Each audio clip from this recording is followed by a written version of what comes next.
okay, maybe not our immediate environment, but like other people's environment in the world that they live in. And this book also is the most in demand in American prison libraries. Really? Yeah. The situation is different. Yes. Like if you read the 50th Law, it's about 50 Cent and Yes. what he went through. And so in that situation, you have to apply some of those because they're being applied on you. Actually, Sent went on an interview and said that these laws actually came from the hood, but people in the hood don't want to talk about it. Like the people in the hood, like they act like they don't know these stuff, but they're actually living it. So, like, we have a very cynical, especially through the feedback that we received on the Instagram stories, that, but because we're looking at through a very narrow lens, through one perspective, and we don't want to think, that we want to think maybe of the best in people and the people around us, and then no, nobody would act like this, but there are people, maybe in your own offices, maybe in your families, that there are people who have tendencies to act on these laws, and the whole point of the book, whether you want to act out on the laws or not, is just to be aware of that they exist and there are people around you that may use them on you or against you. I think this book should be renamed Laws of Weakness. Because if you mess them up, you mess them up real hard, man. I want to go back to the beginning when I spoke about the Roman Republic. As I said, the story of the Roman Republic is a wonderful example of how this book works. If you want to understand, you want good examples of failure, success, and all that's in between, the gray layers, as some people mentioned, you can look at the story of the fall of the Roman Republic. Not when it was at its height, that was when the Republic was good, but when it became so big and became so sophisticated so quickly that it could not hold on to itself.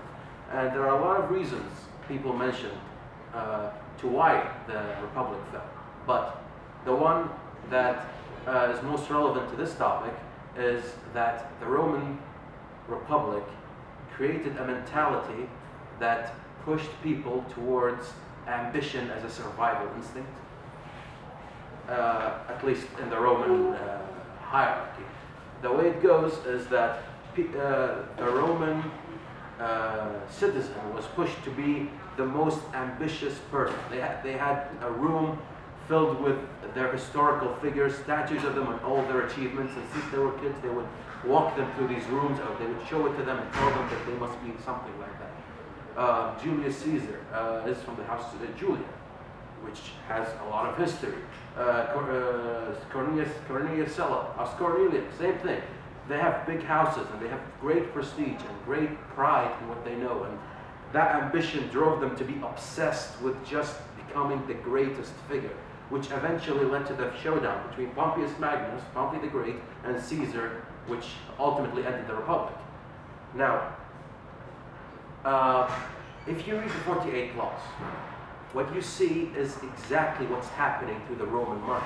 Even though Caesar is a massacrer of men, he is known as one of the pioneers of Western civilization. By accident. He wanted greatness. Why? Because that's what they needed back then. And this book, what it tries to do is people, you want to understand how people in these circumstances function. What's their mental process? This is a good compass towards understanding that. So the question that comes from here is, should this book be a more a lens, like the way sciences do it, through the lens of psychology, this person acts because of this, while in the lens of sociology, he acts because of that factor? Should we view it with the lens of the 48 Laws, or should we take it as a practical how to do list if you are like Caesar, pushed towards ambition and greatness, or just plain survival? I think you can see it as a beautiful history book, because it really has so many anecdotes. Not your book is a very good version, but then the bigger version is a beautiful, beautiful book about history and how actually these empires were built, and how famous people became famous, and how great people became great. So also you can see it from that perspective. I mean, when I read it, I was fascinated about the individuals and how they grew, not necessarily the laws. But that was another approach I think. I think we can do both. but I would prefer to use it as tools instead of a lens, because what's fascinating to me about this book is that it doesn't give you a worldview. Like, I didn't get a chance to answer the question about whether he's a cynic or a realist. I think he's a realist because he never passed a judgment on the world. He just told you, this is how it works, this is what you do to do. He never passed a judgment on the world. We're passing the judgment when we read the book. So I think the book is more useful when it's used as tools, because these tools are so fundamental to me. They can be applied how a child would take a piece of candy from his parents, like trying to be kind to them and I love you daddy or whatever, and up to the highest ranks of politics.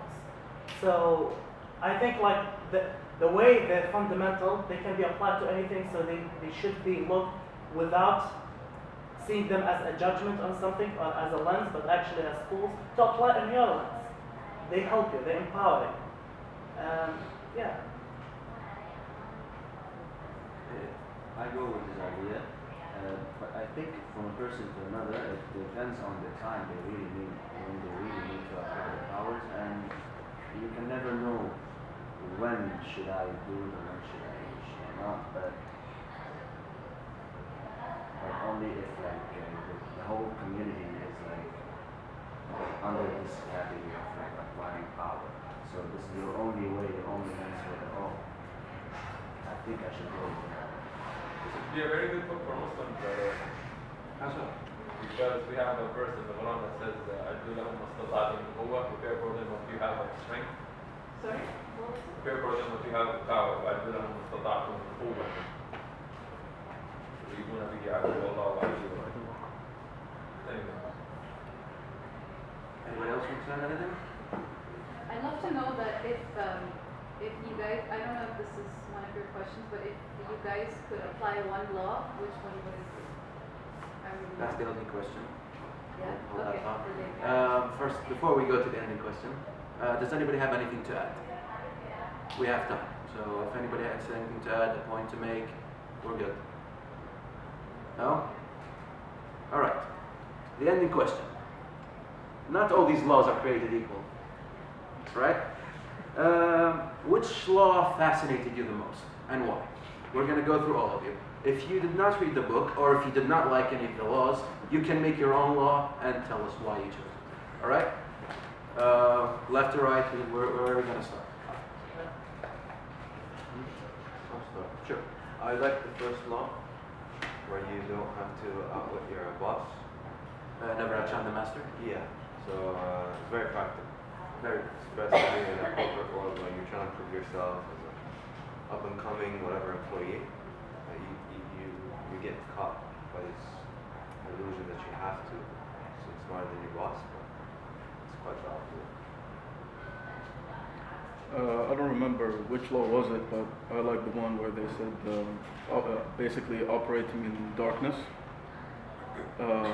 Not necessarily everyone knows that you exist, but the right people do. So I think that's really powerful, and that goes with the idea of controlling. In my opinion, that would have the most control of any given situation. So yeah. Is this? I actually have two laws I like. Sure. The one that says say less, because I cannot say less. For the last bit of discussions, I tried my best not to talk, but I can talk like for days. Yeah, that's like, a vice, I know. Yeah, saying less what give you. It's not what give you like a mysterious, edgy type of person. No. It will give you respect, like saying the right things at the right time, at the right amount. Like it's just beautiful in itself. Like how can you make a point across by saying the least of the fewest words you can say? The second law I like is never trust friend too much, and the best friends are your former enemies. That's very Islamic, by the way. We have something like that. Yeah. Because friends, if they want to hurt you, if they know where to push, where to hurt, where they know this exactly the buttons that triggers you the most. Like it's very dangerous to give all of your trust to one person. Like the first thing that my dad said to me before I used to study in the States, like, don't trust people. People will use you, and that happened a lot of times. Learn how to say no. Learn to know who are your true friends, and never give them like 100% trust. Like no matter how this law is like ugly, it has some truth to it. It has some how can I say, some beauty, and never trusting a friend. It's just amazing by itself. I have a perfect example of this I'd like to share. Actually, you told me this, which is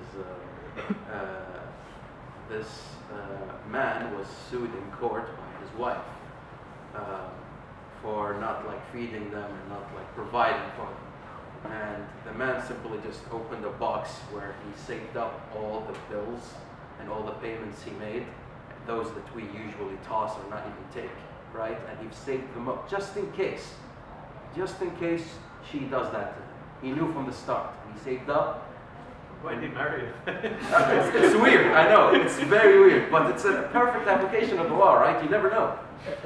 Yeah, it's not what sometimes life changes. Like I'm married, I love my wife so much, but the thing is, nowadays you have bank statements. So everything I pay with Kina, so it shows up in my bank statement. Going jam'iyya and everything it's all there, the diapers and everything. It's not doubting your partner. It's more like this is the thing I was talking about. Is like the beauty of like not trusting your friend or partner 100%. It has some weird taste to it. Like once you get used to the taste of coffee, it's bitter. It's so bitter. Like normally, bitter is not a good taste for any human being. But once you get used to it, it has some weird beauty to it. Okay, to the next guy.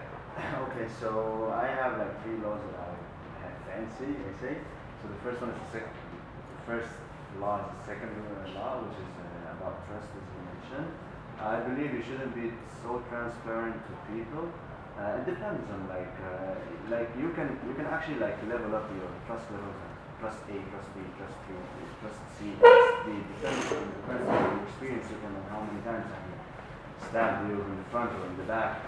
So I say if you're like, but still, even to the most trusted person, you shouldn't be 100% transparent. You should be at least 80%, because when you're 80% off, they can see through you. But once you're 100, you're invisible. Everyone out there is just solid. So when you're 80% transparent, you're highlighting the person you trust the most. So that's for the trust one. And the second one is the 9th law, which says, win through your actions, but not your arguments. Yeah, this should actually be the law that we follow the most. I'm very sorry to say this. It's very easy to say something like win an argument, but what happens after the argument is what backs your argument. And sadly, this is not what's happening. Everyone is just fascinated by public speakers and the fact that they won the argument, the ego yes. you take from winning the argument. For the sake of time, and so everybody can get their turn, guys, stick to one law.